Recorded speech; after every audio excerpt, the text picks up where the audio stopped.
The first one, an early entomologist observed ants carrying particles to neighboring ant colonies and inferred that the ants were bringing food to their neighbors. Oh, how benevolent. Further research, however, revealed that the ants were emptying their own colony's dumping site. Oh, okay. Thus, the early entomologist was wrong. Okay, well, that conclusion could be true, but it's way too strong. Just because they're bringing stuff from their own dumping site does not mean that they're not bringing food.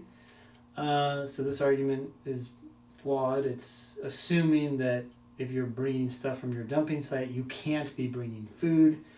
Atren's.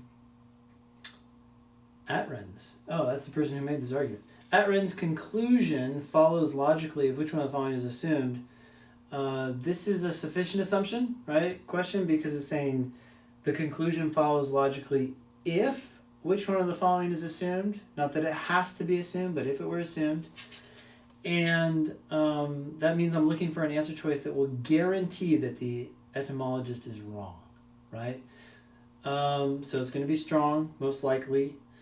A, ant societies do not interact in all the same ways that human societies interact. Okay, true. Let's assume that that's true.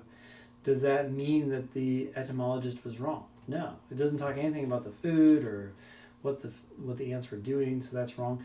B, there is only weak evidence for the view that ants have the capacity to make use of objects as gifts.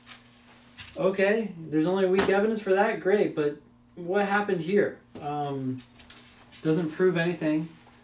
C, ant dumping sites do not contain particles that could be used as food. Boom. Strong answer. If that's true, then the etymologist was wrong because they weren't bringing food. There's nothing in there that contained things that could be used as food. So C is correct.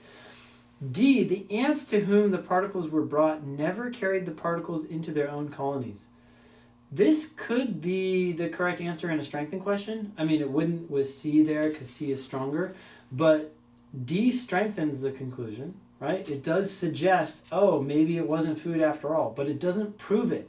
And in a sufficient assumption question, you need an answer that proves the conclusion.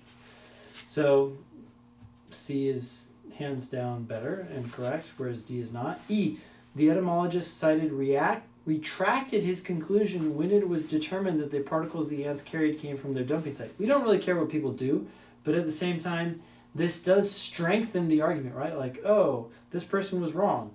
Look, they even retracted their statement. It strengthens the conclusion, but it doesn't prove it. So, that's incorrect. Sufficient assumption will prove the conclusion. Questions about that one? Sweet. All right.